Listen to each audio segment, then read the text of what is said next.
ra'iisul wasaare ku-xigeenka xukuumadda federaalka Soomaaliya mudane Mahdi Maxamed Guuleed Qadar ayaa maanta gudoomiyay shirka horumarinta iyo dib u dhiska Soomaaliya oo ay ka soo qayb galeen wasiiro mas'uuliyiin ka socday maamul goboleedyada qaramada midoobay midowga Yurub ururada iskaashiga Islaamka bankiga adduunka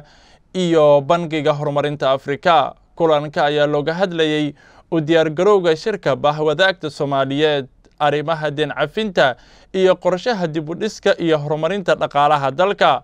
wasiirka maaliyadda xukuumadda federaalka Soomaaliya oo kamid ahaa wasiiradii kulanka ka qayb galay ayaa ka warbixiyay meesha ay marayaan qorshaha ay hay'adaha lacagta adduunka ay kula soconayaan hanaanka iyo siyaasadaha maaliyadeed ee dalka